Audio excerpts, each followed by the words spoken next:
말씀을 또 나누고자 하는데, 오늘 말씀 가운데도 기름을 부으시고 우리 모두에게 듣는 귀와 그 다음에 보는 눈과 깨닫는 마음을 허락해 주시기 바랍니다.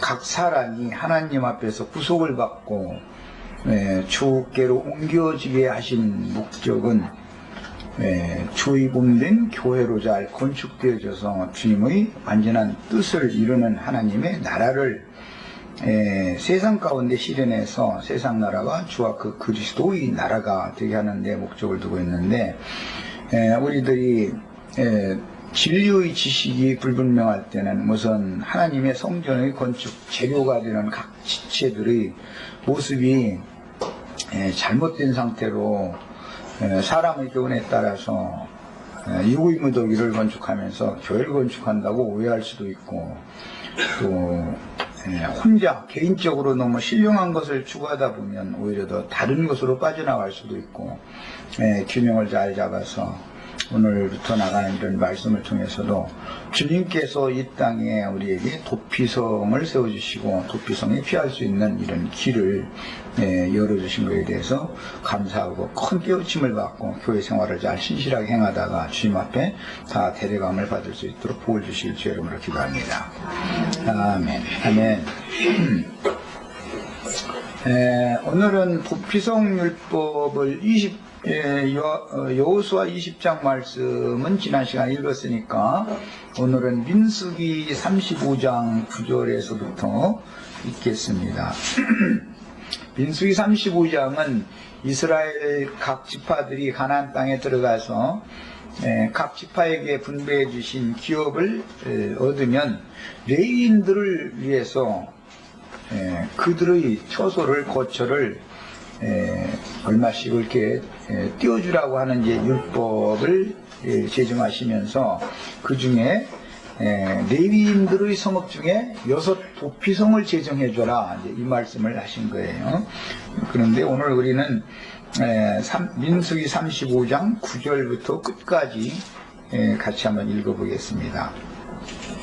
여호와께서 또 모세에게 말씀하여 이르시되 이스라엘 자손에게 말하여 그들에게 이르라. 너희가 요단강을 건너 가나안 땅에 들어가거든 너희를 위하여 성읍을 도피성으로 정하여 부지 중에 살인한 자가 그리로 피하게 하라. 이는 너희가 복수할 자에게서 도피하는 성을 삼아 살인자가 회중 앞에 서서 판결을 받기까지 죽지 않게 하기 위함이니라. 너희가 줄 성읍 중에 6 도피성이 되게 하여 세 성읍은 요단 이쪽에 두고 세 성읍은 가나안 땅에 두어 도피성이 되게 하라. 이 6 성읍은 이스라엘 자손과 타국인과 이스라엘 중에 거류하는 자의 도피성이 되리니 부지 중에 살인한 자가 그리로 도피할 수 있으리라. 만일 천륜장으로 사람을 쳐 죽이면 그는 살인자니 그 살인자를 반드시 죽일 것이요, 만일 사람을 죽일 만한 돌을 손에 들고 사람을 쳐 죽이면 이는 살인한 자니 그 살인한 자는 반드시 죽일 것이요, 만일 사람을 죽일 만한 나무 연장을 손에 들고 사람을 쳐 죽이면 그는 살인한 자니 그 살인자는 반드시 죽일 짓이니라. 피를 복수하는 자는 그 살인한 자를 자신이 죽일 것이니 그를 만나면 죽일 것이요, 만일 미워하는 까닭에 밀쳐 죽이거나 기회를 엿보아 무엇을 던져 죽이거나 악의를 가지고 손으로 쳐 죽이면 그 친자는 반드시 죽일 것이니 이는 살인하였습니다. 피를 복수하는 자는 살인자를 만나면 죽일 것이니라.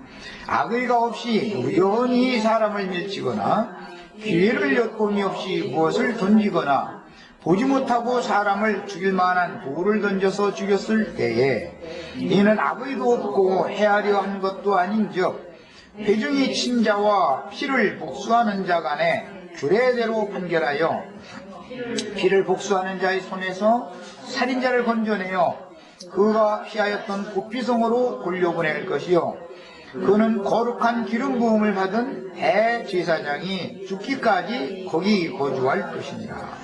그러나 살인자가 어느 때든지 그 피하였던 도피성 지경 밖에 나가면 피를 복수하는 자가 도피성 지경 밖에서 그 살인자를 만나 죽일지라도 피 흘린 죄가 없나니 이는 살인자가 대제사장이 죽기까지 그 도피성에 머물러야 할 것입니다.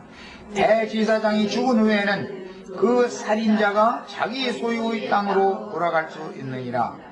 이는 너희의 대대로 거주하는 곳에서 판결하는 규례라. 사람을 죽인 모든 자 곧 살인한 자는 증인들의 말을 따라서 죽일 것이나 한 증인의 증거만 따라서 죽이지 말 것이요, 고의로 살인죄를 범한 살인자는 생명의 속죄를 받지 말고 반드시 죽일 것이며, 또 도피성에 피한 자는 대제사장이 죽기 전에는 속죄를 받고 그의 땅으로 돌아가 거주하게 하지 말 것이니라. 너희는 너희가 거주하는 땅을 더럽히지 말라. 피는 땅을 더럽히나니 피 흘림을 받은 땅은 그 피를 흘리게 한 자의 피가 아니면 속함을 받을 수 없느니라. 너희는 너희가 거주하는 땅 곧 내가 거주하는 땅을 더럽히지 말라. 나 여호와는 이스라엘 자손 중에 있음이니라. 아멘. 나 여호와는 창공 하늘에 있음이니라가 아니라 이스라엘 중에 있음이니라. 이 한 구절만 알아도 예수님이나 하나님이 어디 허공하늘 어디에 보좌에 앉아있다 이런 사상을 벌일 수가 있는데, 뭘 보면 구말리장 전에 계시던 거룩하신 하나님이 타락한 죄인들과는 너무나도 거리가 멀던 그 하나님이 구약시대에는 하늘 높은 곳으로 너희가 찾아와라 이렇게 요구하셨지만, 신약시대에는 그분 자신이 사람을 찾아오셔서 구속해 주시고 그분 자신이 거룩한 성전이 되어져서 그 신전의 지성소에 계신 말씀이신 하나님을 찬양하고 영원토록 경배하게 하는 이런 이상이 꼭 오늘 열리시는 시간이 되었으면 합니다. 꼭 그래야 되겠어요. 구말리장천 멀은 곳에 계신 하나님을 찬송하고 찬양하는 그런 종교성에서 다 벗어나려면 하나님은 말씀이시고, 말씀은 옛적에는 여러 선지자들을 통해서 여러 모양과 여러 부분으로 그 말씀을 사람들에게 증거하심으로 이스라엘을 찾아오셨지만, 이방인들은 버려두고 이스라엘 백성들만 찾아오셨지만, 신약시대에 아들로 말씀하시고 모든 말씀을 이루시고 성령의 말씀으로 사도들을 통해서 모든 이방인들에게도 복음을 전파하게 하심으로 유대인뿐 아니라 모든 이방인들에게도 하나님이 친히 찾아오셔서 저를 영접하는 사람들의 마음과 심령 속에 보좌로 정하시고 현재적으로 그분이 구속하신 참 이스라엘 중에 현재적으로 함께 계시다고 하는 이 사실이 꼭 믿어져야 됩니다. 이것이 믿어지지 않는 사람 저주받은 사람이에요. 그러니까 어디 천당이라는 곳에 어느 날 가가지고 거기 가서 하나님을 찬양하고 찬송하는 그런 직무를 행하겠다고 그런 꿈꾸고 있는 어리석은 데서 완전히 오늘 다 벗어나셔야 되겠어요. 교회 모임에 참석해서 주의 성령과 함께 형제 자매님들이 심령과 마음을 열고 살아계신 하나님이신 살아있는 말씀, 항상 살아서 역사하시는 나를 구속하신 그 말씀을 영원토록 찬양하는 것이, 하나님께서 영원전에 우주만물을 창조하시고 시간 가운데에서 사람으로 다시 피조하신 다음에 때가 찼을 때 그 아들을 보내서 구속을 이루시고, 그 다음에 그 아들 안에서 아버지를 찬양하는 왕같은 제사장의 이런 직분과 사명을 맡기셨기 때문에 지금 주님이 다시 오셔서 허공 어디에 계신 게 아니라 그 제자들, 저를 영접한 모든 참 제자들의 심령과 마음에 충만히 임재하시며 그 형제 자매들이 모인 교회 중에서 주님 자신이 그 성령으로, 그분의 영으로 주의 이름을 선포하고 말씀이신 하나님을 찬송하고 계신다. 이것이 하나님의 영원한 뜻의 실현이다. 이 땅에서 이런 제사장의 직분을 행할 수 없는 사람은 오는 천년왕국에서도 그리스도로 더불어 제사장이 되어 천년 동안 왕노로 살 수 없고 영원토록 하나님의 얼굴 앞에서 하나님의 제사장으로 하나님을 섬기는 영광스러운 직분을 행할 수 없는 것이다. 이런 데에 대한 이상이 꼭 오늘 밝아주셔야 되겠어요. 오늘 지금 저 시간에 매우 심각한 얘기를 했는데 이런 이상을 어둡게 만들고 여전히 하나님은 구말장천 먼 곳에 계시고 사람이 모든 수고와 노력을 통해서 멀고 먼 곳에 계신 하나님을 찾아가려고 애쓰게 만드는 것이 전부 마귀 장난이다. 하나님은 사람의 노력으로는 하나님의 경지에 이르도록 하나님의 거룩하심과 하나님의 영광 앞에 하나님의 온전하심 앞에 이를 수가 없기 때문에 때가 찼을 때 아들을 보내서 구속을 이루시고 하늘과 땅의 모든 권세를 가지고 제자들에게 오셔서 제자들이 증거하는 복음 말씀을 통해서 저를 영접한 모든 참 제자들의 심령과 마음에 현재적으로 오셔서 각 사람을 하나님의 성령의 전을 삼으시며 구속하신 은혜를 입은 성도들이 서로 연락하고 상합해서 주님의 몸된 교회로 건축되게 하시는 것이 하나님의 영원한 뜻인 것에 대해서 다 밝아져야 되겠습니다. 그래야 추상적이고 허탄한 예수를 믿지 않고 오늘 나와 함께 계신 예수, 나의 신앙생활에, 나의 교회 생활에 함께 하시는 그 예수를 믿어야만 구원받은 사람이다. 예수님이 아직 재림하시지 않았다라고 가르치는 것이 다 마귀 장난이다. 이런 거에 대해서 아주 밝아지셔야 되겠어요. 예수 그리스도가 나에게 아직 오시지 않았으면 나는 아직 구원자를 만나지 못했다는 뜻이고 그 사람 저주받았다라는 걸 스스로 신하는 말을 하는 거예요. 이 싸움이 이게 나는 생명을 내놓고 이 싸움을 하고 있지만 우리 형제 자매님들도 이런 말씀을 통해서 밝아지셔야 되겠어요. 어떤 장소가 있어서 죽은 다음에 어디로 데려가는 게 절대로 아니에요. 어디로 갈 거예요? 어디로? 주님 자신 안으로 가는 거예요. 결과적으로는. 네. 그래서 나는 어떤 말씀을 증거할 때마다 만유이신 그리스도가 내 안에 계시면 나는 만유가 나의 기업이 되는 것이다. 이런 얘기를 자꾸 하는 거예요. 귀가 닳도록 자꾸 하는 거예요. 네. 귀가 닳도록 해줘도 그때 당시는 알아들은 것 같지만 집에 돌아가서 생각하면 죽은 다음에 천당이라는 데가 그래도 있을 것 같고 이게 벗어나기가 그렇게 어려운 거예요. 마귀가 얼마나 사람들을 사로잡고 있는지. 네. 흔히 말하는 현세의 천국인 교회는 마태복음 13장에 보면 천국은 마치 이렇다 이 얘기는 전부 다 현세적으로 이 세상에서 이루어지는 주님의 교회를 염두에 두고 하는 말인 것이지 죽은 다음에 어디 가는 것을 말하는 게 절대로 아닙니다. 천국은 마치 자기 세전에 좋은 씨를 심은 어떤 사람과 같으니 이렇게 말씀하실 때 그 천국이 바로 예수님 자신을 말하는 거였단 말이에요.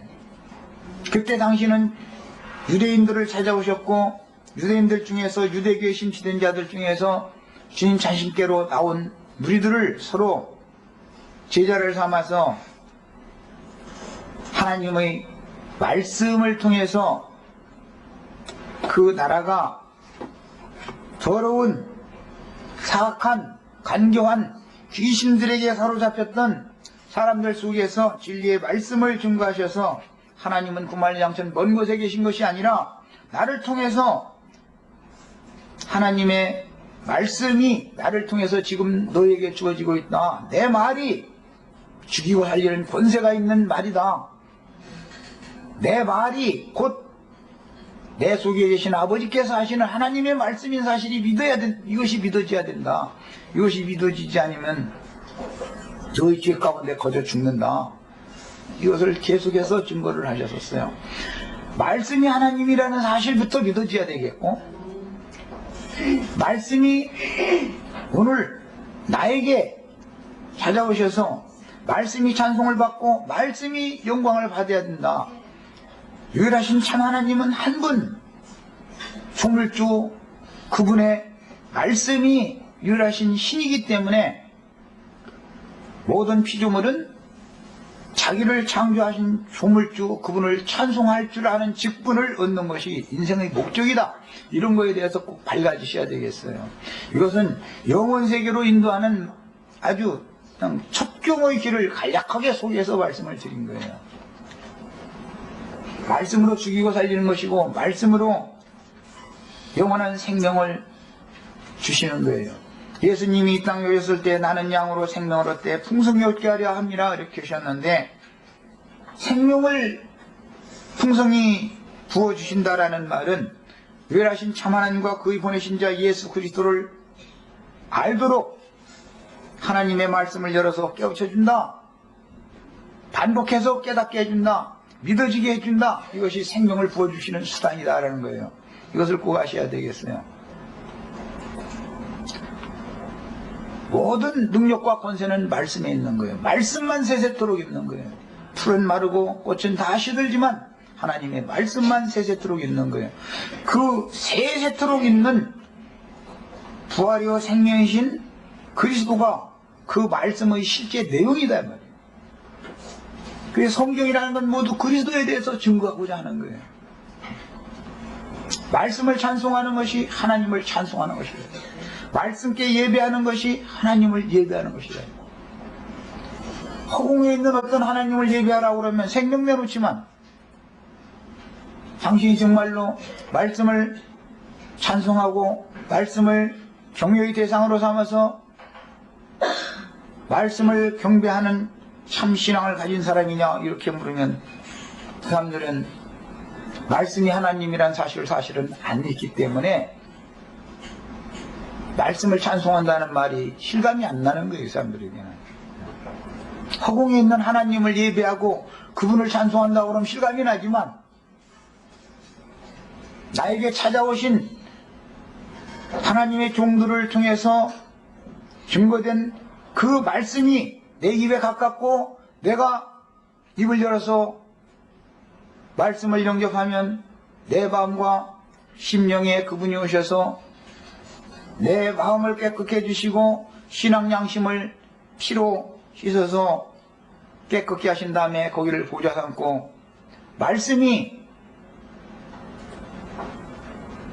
전능한 신으로서 나의 마음의 생각과 감정과 의지와 모든 인격을 주장하시고 육신의 몸으로 행하는 모든 인생의 삶을 그분이 주장하실 때만 내가 하나님 나라의 백성이다. 말씀이 아무런 권위를 갖지 못할 때에는 자기가 아무리 구원받았다고 떠들고 다 소용없는 소리다. 하나님이 자신을 다스릴 수 없는 사람이 어떻게 하나님 나라 백성이 되겠어요. 이런 이상이 너무 분명해지셔야 되겠어요. 어떤 사람이 세상 없는 사람이 별소리를 다 해도 말씀을 무시하고 말씀을 떠나고 말씀을 버리면 하나님도 나를 버리게 마련인 것이고 하나님이 나와 함께 하지 않는다라는 것 자체가 그 다음에는 때가 되면 말씀을 들을 수 있는 기회라는 것은 육신을 입고 이 땅에 살아있는 이 생에 단 한 번의 기회밖에 없는 거기 때문에 우리가 생명의 호흡이 붙어있는 한은 말씀을 듣는 것을 게을리하면 안 되겠고 말씀을 경외하고 말씀을 찬송하고 말씀께 영광을 돌리는 삶이 곧 신앙생활이요 교회생활이다. 이런 것에 대한 이해를 명확하게 하실 수 있으셔야 되겠습니다. 주님께서 생전에 내가 세상을 떠나 아버지께로 가서 너희를 위하여 초소를 예비한 후에 다시 와서 너희를 나 있는 곳에 인도하여 세상 끝날까지 세세토록 나와 함께 있게 해주겠다고 하신 말씀의 실현, 이거는 히브리서 2장 5절로 16절에 주님의 몸인 교회생활로서 율법과 선지자들의 예언은 결국은 교회생활로 실현된다라는 것을 알 수가 있습니다. 하나님이 그 아들을 부활의 날에 오늘 내가 너를 놔두다. 네 원수로 네 발등상이 되게 하기까지 너는 내 우편에 앉았으라 하셨도다 라고 하는 이 시편의 예언의 말씀은 지금까지 서원에서 소개드린 것처럼 저를 영접한 형제 자매님들의 핏부림받은 청결케 되어진 선하고 청결한 신앙 양심이 하나님의 보좌요. 그것에 주님이 대제사장으로서 성령으로 말미암아 영원한 대제사장, 멜기세덱의 반차를 따르는 대제사장으로서 오늘 비록 내가 연약한 육신 가운데에서 이 생에 사는 동안에 여러 가지 시험에 떨어졌을지라도 그분의 중재를 통해서 나는 새롭게 내 영혼이 깨끗함을 받고 소성함을 받고 하나님 앞에서 가리움을 받는 은혜가 계속 되어지는 것이 교회 생활인 것이에요. 그래서 도피성이라고 하는 것은 모든 죄들의 가장 큰 죄가 살인을 범하는 죄이기 때문에 살인죄를 저지른 사람이라도 자신도 모르게 불의불식간에 살인을 저지른 경우에는 도피성으로 다 도망가서 거기에서 대제사장이 죽는 날까지는 안전하게 보호를 받다가 최후에 구속받은 하나님의 모든 백성들 하나님의 총회의 날에 공정한 재판을 받아서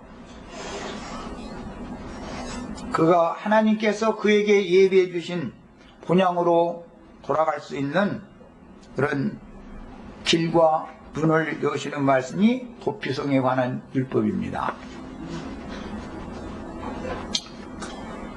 오늘 우리는 민수기에서 말씀을 읽었는데 도피성에 관한 말씀은 민수기, 신명기, 여호수아 이 세 군데에서 나옵니다. 그래서 각각 약간씩 다른 어떤 문맥이 좀 있어서 오늘은 민수기 35장에서 도피성 율법을 읽은 거예요. 우리가 이 율법 말씀만 잘 깨달아도 하나님의 영원한 뜻을 알 수가 있습니다. 12절에 이는 너희가 복수할 자에게서 그랬는데 지난 시간에 말씀드린 것처럼 이것은 보수자라고 지난 번역 개역 성경에서는 그렇게 보수자로 번역했는데 가알이라는 단어로서 이 가알이라는 단어는 여러 가지로 문맥에 따라 번역이 된다. 어떤 때는 그 문자적인 뜻이 충분한 값을 지불해서 팔렸던 것을 되사서 물려주는 자라는 뜻이기 때문에 복수할 자라고 하는 것은 피값을 되물려주는 자다. 여기서는 자기 근족의 무지한 피를 흘린 자에게서 피값을 되찾아서 그 원수를 갚아준다. 신원해주는 사람으로 표현이 됐어요. 룻기 같은 데서는 구속자라고 되어 있어요. 그 다음에 생명의 회복자라고도 번역이 됐어요.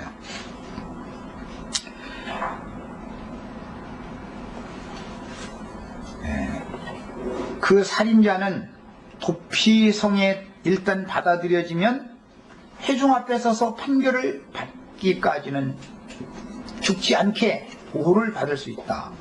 지난 목요일날 말씀 읽었던 것처럼 가인이 자기가 살인죄를 저지르고 나서 하나님 앞에 쫓겨나면서 두려워 떨면서 나를 만나는 자가 나를 죽이겠나이다 라고 고소를 했는데 가인에게 표시를 맡긴 것이었어요. 죽일 수 없도록 아무나 함부로 생명의 주인의 허락이 없이는 피를 흘릴 수 없도록 이미 창세기 4장에서부터 이게 정해졌었던 거예요.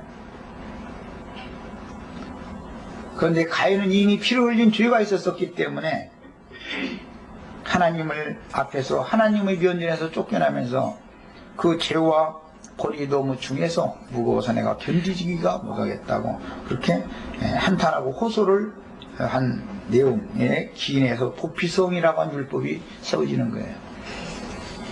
우리 모든 가인의 후예들인 우리 모든 혈통과 역정과 사람의 뜻으로 난 죄인들은 이 땅에 그 아들을 분해서 피를 대신 흘리게 하심으로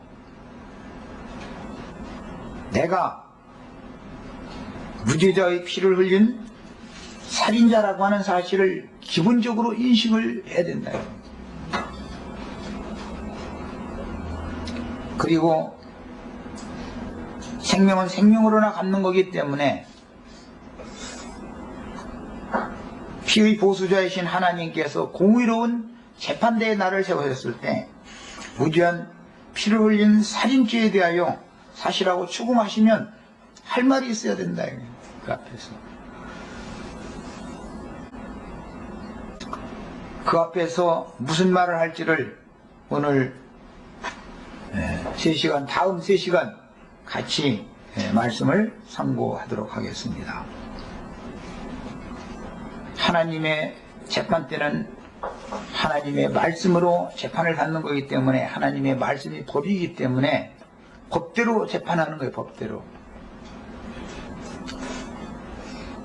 의문에 속한 율법 말씀에 붙잡혀 있는 사람들은 그들이 알고 있는 율법대로 재판하는 거예요. 똑같은 하나님의 말씀이지만 말씀을 받지 않은 믿지 않는 이방인들은 근본적으로 모든 인간에게 넣어준 양심의 판단을 받는 마음에 새긴 율법이라고 하는 것이 선악을 알게 하는 나무를 먹게 하심으로 다 이미 새겨져 있기 때문에 선악을 아는 지식에 따라서 그의 율법이 그 법이 되어져서 그걸 가지고 재판을 받는 거예요. 복음을 믿은 사람들은 복음을 따라서 복음으로 재판을 받는 거예요. 그러니까 어차피 말씀으로 재판을 받을 건데 어떤 사람은 어떠한 말씀으로 재판을 받을 거다. 신해산 율법을 받지 않은 모든 불신세계 사람들은 뱀이 넣어준 선악을 알게 하는 나무 실과로 상징되어진 뱀의 말로 재판을 받을 거다. 누구나 하나님의 말씀을 받은 유대교인들은 그들이 신봉하고 있는 의문에 속한 육체의 율법 말씀을 따라서 그들이 인생을 산 동안에 무엇을 생각하고 무엇을 말하고 무슨 짓을 했는지 정확하게 재판을 받을 거예요.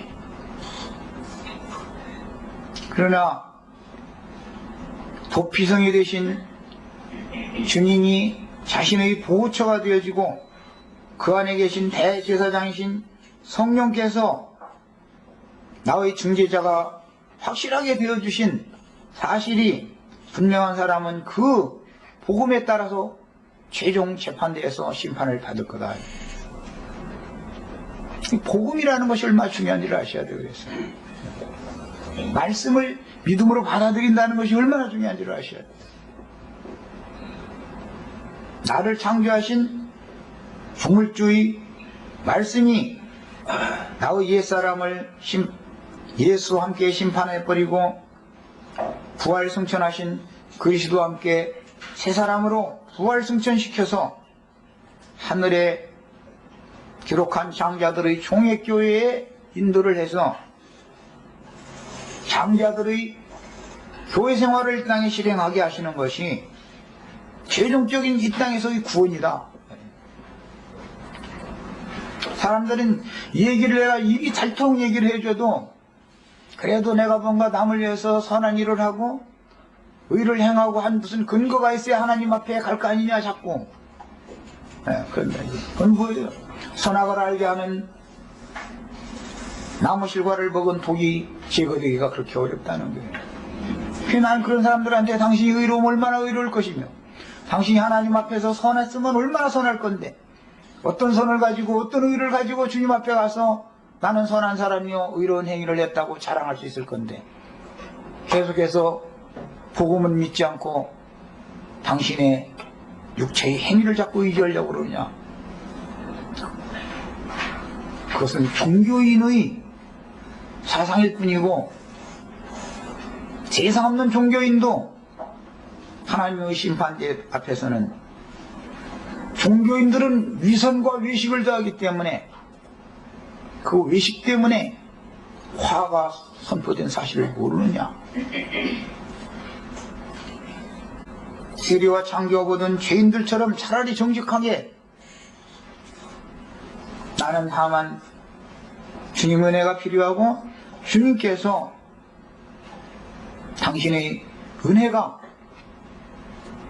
나의 양심과 마음의 더러움을 덮어주고 가려주는 새 옷이 되어주셔서 하나님 앞에서 내가 벌거벗은 모습으로 드러나지 않게 나를 가려주시길 바랍니다.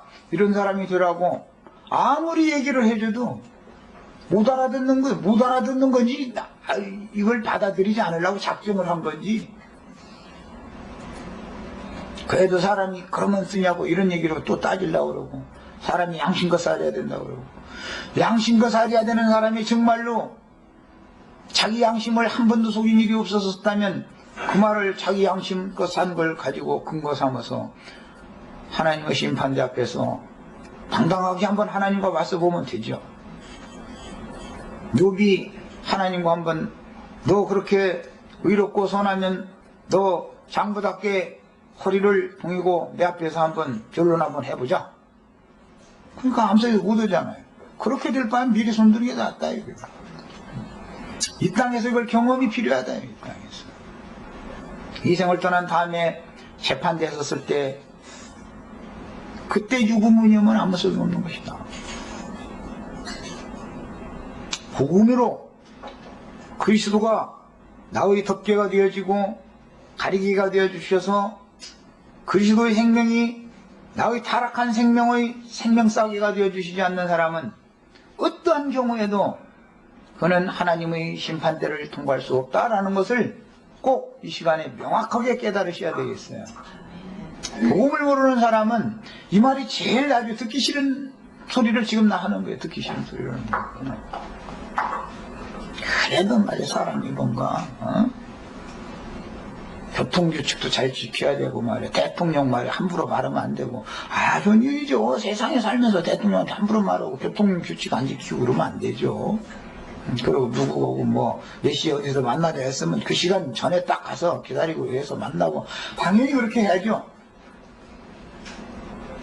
그런데 사람의 뜻대로 안 되는 일이, 육신을 입고 이 시공의 제한을 받고 사는 사람은 안 되는 일이 되는 일보다 더 많아.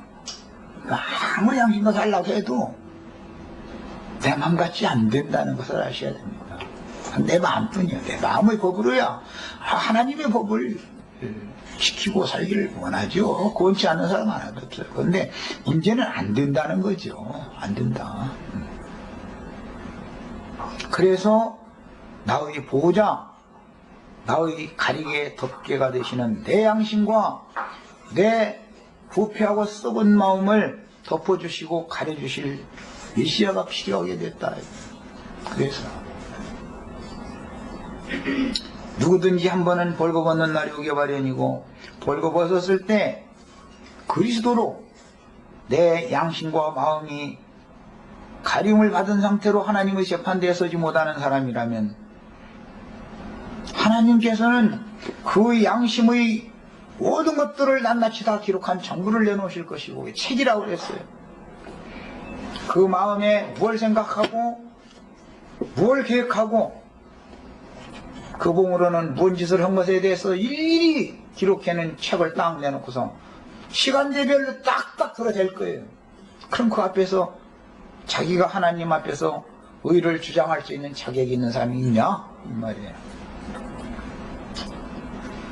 이것을 깨달아야만 고피성이라고 하는 율법이 얼마나 중요한 말씀을 했는지를 알 수가 있는 거예요.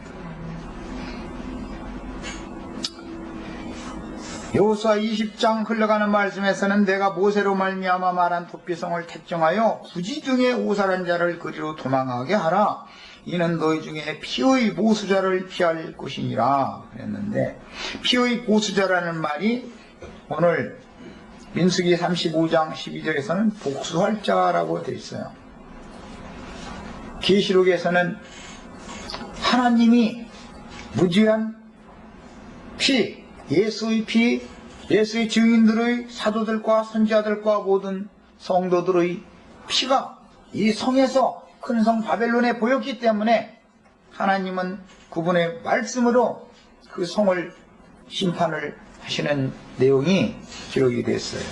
그리고 그 성에서 머리 노릇하던 땅의 왕족들을 다 심판하는 말씀이 계시록에 말씀 기록이 되어 있습니다. 이처럼 무죄한 피를 흘린 자들을 끝까지 추적하여 그들의 죄악을 사실하고 공정하게 재판하여 근족의 원수를 갚아주는 가을, 그 일을 행하시는 분은 이제 고엘이라고 번역을 하는데, 하나님 자신이며 고의로 피를 흘린 자들은 가인의 길에 행하는 자들이요 두 짐승들과 짐승들에게 연합된 마귀의 자식들이니까 종류가 세상에는 두 종류가 있게 말이죠. 복음을 받아들이지 않는 자들, 그들은 다 서두에 말씀드린 것처럼 양심껏 사는 것을 주장하는데, 그 자기 양심의 판단을 받는 마음에 새긴 율법으로 모든 인간들을 하나님은 심판할 날이 반드시 있다. 그리고 유대인들은 말씀을 받았기 때문에, 유대인들은 자신들이 받은 말씀을 문자대로 이것을 해석하는 관념이 깊기 때문에 문자대로 윤리 도덕을 다 지키고 선한 행위를 하고 의로운 행위를 해서 하나님의 영광에 이르려고 노력들을 하는 사람들이 하나님 보시기엔 전부 유선자들이요 가증한 자들이다. 나는 안 된다는 것을 알아야 되는데 아무리 얘기를 해도 그래도 또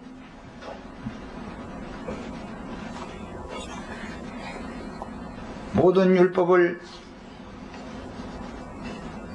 다 이루시고 하나님의 의롭다 하심을 가지고 내 안에 하나님의 의를 가지고 들어오셔서 믿는 순간에, 복음을 받아들이는 순간에 나를 의롭다고 칭해 주실 수 있는 분이 말씀밖에 없다. 말씀이 그렇게 돼 있기 때문에 내가 의인이 되는 것이지, 이 말씀이 믿어졌기 때문에 의롭다함을 받는 것이지, 내가 누구보다 선한 행위를 더 많이 하고 누구보다 의로운 행위를 더 많이 해서 하나님의 재판대에서 의롭다함을 받는 것이 절대 아닙니다. 말씀이 그렇기 때문에, 그 말씀을 믿었기 때문에 칭의라고 그래요. 너는 의인이다. 물론 칭의, 의롭다 하심을 받은 이후에 의를 실현하고 이루는 것은 그 다음 문제지요. 도피성에 들어가서 거기서 회중 앞에 서서 재판을 받을 때까지 구원을 이루는 문제는 그 다음 문제예요. 그런데 때도 차기 전에 자기 멋대로 도피성 밖으로 나가면 사단의 사자가 그를 잡아서 죽여도 흘린 죄가 없다 그랬어요. 도피성 밖으로 나가면 안 되는 거예요.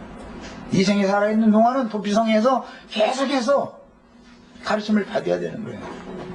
그리고 그 가르침이라는 것이 아담을 통해서 들어온 저주를 다 쏟아버리고 아브라함을 통해서 들어온 복을 다시 재장계하는 거예요.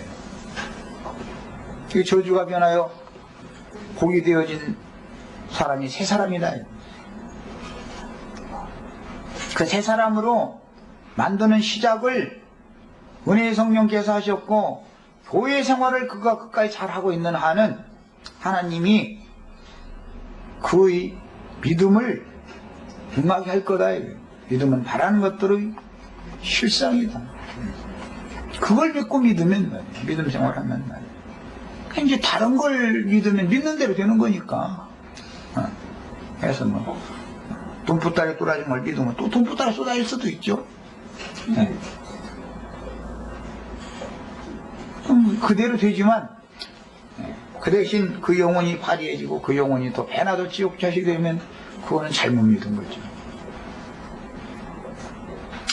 그래서 계시록 18장 24절 이후에는 많은 물 위에 앉은 큰 음녀의 우두머리들인 땅의 왕족들이 창세 이후로 아벨 대신해 주신 세세 후예들의 무죄한 피를 흘린 죄값을 치르게 하는 내용이 나오며 선지자들과 성도들과 및 땅에서 죽임을 당한 모든 자의 피가 그 성중에서 발견되었느니라 라고 기록하셨습니다.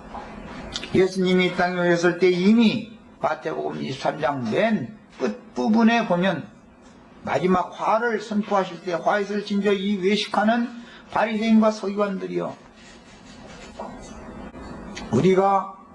우리 조상 쪽에 살았었다면 하나님이 보낸 종 선지자들을 무죄한 피를 흘리지 않았을 텐데 가면서 그 무덤 앞에다 비석을 세워가면서 가서 그 선지자들을 공경하는 체 하지만 하나님 보실 때는 그게 다 위선이다. 주님이 보실 때는 너희가 그런 짓을 하는 것은 너희가 그 사람들이 후손이라는 걸 스스로 지금 너희가 증명하는 거 아니냐. 생명의 계보, 생명의 흐름이라는 건 사람이 바꿀 수 없는 거다. 하나님이 보낸 종 선지자들을 박해하고 피를 흘렸던, 무죄한 피를 흘렸던 너희 선조들의 행위를 너희도 당연히 하게 마련이다. 의인 아벨의 피로부터 성전과 제단 사이에서 죽임을 당한 바라기아의 아들 사가랴의 피까지 너희가 담당해라. 그렇게 선언했어요. 그런데 그 피의 양을 채우느라고 예수를 또 죽인 거예요. 그리고 나서 빌라도가 나는 이 피에 대하여 손을 씻겠다. 그러니까 그러면 그 피를 우리와 우리 자손들에게 돌려주셔서 그랬어요. 그래서 신약시대 전기간 동안 계속해서 하나님이 보낸 종 선지자들이 피를 또 흘림으로 계시록의 5제인, 6제인의 말씀에 보면은 성전과 제단 사이에서 죽임을 당했던 바라기아의 아들 사가랴가 구약성경에는 여호야다라고 되어 있죠. 여호야다의 아들 사가랴죠. 마지막 숨을 거두면서 아벨이 하나님 앞에 호소한 그 내용을 똑같은 말을 했습니다. 주 여호와여 내 피를 신원하여 주소서. 그러고 마지막 숨을 거뒀습니다. 그보다 더 큰 소리는 없는 거예요. 마지막 나팔. 그제 일요일날 내가 잠깐 말씀드렸지만 우리는 나 예수가 속히 오겠다 그러면 아멘 주 예수여 오시옵소서. 이 나팔을 마지막 나팔로 부르셔야 되겠어요. 나를 취하여 가시라고. 나의 신랑이 오셔서 나를 아버지 집으로 데려가 달라고. 그게 마지막 나팔이에요. 첫 번째 나팔은 창세기 1장 태초에 하나님이 천지를 창조하시니라부터 시작이 된 거예요. 그것을 완성하시려는 것이 요한이 죽고 났을 때 예수님이 첫 번째로 회개하라 천국이 가까웠느니라 첫 번째 나팔이다. 계시록 마지막 절은 성경을 마감하는 마지막 나팔 소리예요. 마지막 절은 그렇게 중요해요. 그래서 사람이 개인적으로 생일을 마칠 때도 일요일날 내가 알아듣기게 쉽게 하느라고 너는 아들이니까는 저 문종옥답 5마디 가져라고, 너는 딸이니까는 저 새벽에 있는 돌짝밭 2마디 가져라 이러고, 그 대신 나 가지고 이거밖에 없으니까 이거 주고 가니까 너희들은 나같이 이렇게 내가 우여곡절 흠도 많고 참 하나님 앞에 쓸 자격이 없이 이러고 살았는데 너희랑 이렇게 살지 말아라. 마지막 나팔 그렇게 물고 가면 안 되겠다.